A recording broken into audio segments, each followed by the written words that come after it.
Welcome to Body Efficiency Training, and in this video we're going to be working on the internal structure of the horse riding stance. And this is my own personal version, which I believe is the most efficient version of doing this. So we start off by opening up our legs to quite wide, 2 shoulder width, and you bend your knees like this. I'm pointing the way over the toes, so the knees and toes point in the same way. Then you open the knees apart so that you feel a stretch, but also project your bottom backwards and pull your belly in. Lift up the rib cage and arch slightly back. Open up the shoulders, lift up the shoulders, and hold the hands here at shoulder position. You can also stretch up above your head like this, but keep the belly pulled in tight. You've got an arch in the lumbar, opening the hips and stretch up the shoulders. And here, pull the shoulders back, the elbows back to really open up. Or here in a double fist martial arts position, or just here hanging down at the sides. So let's start off with not too deep a stance, so we're only halfway down, and it's not too wide, 1.5 to 2 shoulder width wide, but keep the toes pointing slightly out so the knees bend over the toes, no twist in the knees. Then you also got to sit down a little bit, so you project your bottom a little bit backwards. There's a backwards tilt to your pelvis, so there's an arch in your lumbar, but you also got to keep the belly pulled in. So you pull in the TA muscle, pull in the obliques. The TA muscle is the transversus abdominis muscle that pulls towards your spine, pulls the navel in towards the spine.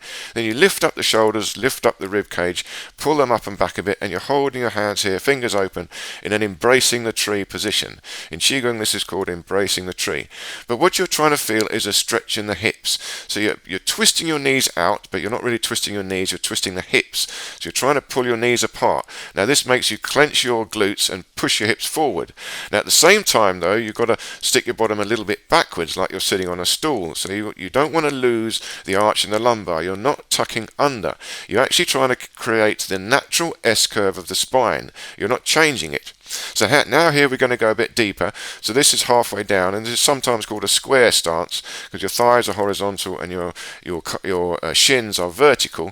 But here I'm doing a powerful stretch. You lift up the shoulders, hold behind your head, pull the elbows back, lift up the shoulders and the rib cage and pull back to really open the ribs and stretch. But you've got to counteract that by really pulling in the TA muscle and the obliques tight. So there's a dynamic tension on the whole torso between the rib cage and the backward arch to the pulling in of the belly, the TA muscle and the obliques, so that counteracts it, so you don't open up or arch too much. Then there's a powerful stretch in the hips. The hips are open at the front, but you're also stretching them at the back like you're trying to sit down on a chair. So there's tension in the glutes. You're driving the glutes forward, you're driving the pelvis forward at the side like you're trying to pull your knees backwards to open up the hips, but you don't tuck the pelvis under. You're still squeezing them and letting the pelvis project a little bit backwards. So there's a powerful opening in the hip joint, and ultimately what you're doing is sitting in the stretch of the hips. So it's not the thigh muscles working, it's not the knees, no pressure on the knees. You're going to the ball of the foot. Even though my heels are down, I'm taking the pressure to the ball of the foot, and here you can see I'm a little bit up. The ball of the heel is just rising a little bit, and here I'm holding the embracing the tree position. But you want to feel that upright position of the spine. The chest is open, the shoulders are up and back. You really feel a powerful stretch in the scapula and the back and the rib cage, the back of the rib cage, and you're breathing deep into the back of the ribs.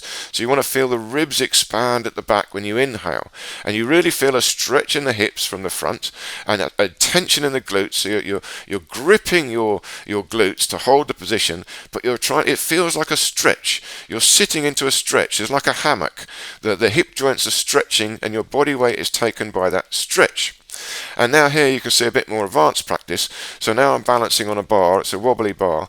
But now to do this, I've got to get the center line of gravity correct. So I'm holding the horse riding stance, working down to the same thing. The most powerful one is this square stance where your thighs are horizontal. This is the optimum position for creating power in the hip joint. And we're working very strongly on the hips, and I'm moving side to side, and I'm concentrating on stretching out the hip and squeezing the glutes to hold tension in the hip joint. So the movement and the balance is taken in the movement in the hip joint itself. So my thigh bone is moving in the pelvis, and I'm gripping with the toes, and I'm locking the knees. I'm holding tension in the knees. I'm gripping them, but I'm not twisting them. So it's very important. I'm not twisting the knees. The knees, you've got to be careful of the knees and the elbows. The twist is all taken in the hips and the ankles.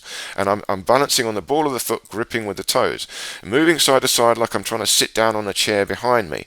And that's the projection of the hip. I'm projecting my hip back to try and sit on a chair, but at the same time, I'm trying to pull my knees apart to open the hips. So I'm creating a powerful stretch in the hip joints and locking that stretch with dynamic tension to hold my body weight. And the ideal scenario is you don't feel it in the thighs, you feel it all in the stretch of the hips.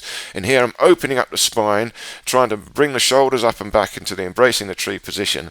And if I can open up the spine, I can really feel the whole body connecting and getting the chi coming, the energy flowing through the whole body as a single unit. And you're gripping the floor. So this is ultimately all about unifying your body into a single structure and holding on to the ground. Okay, thank you very much for watching. Look forward to seeing you in the next video.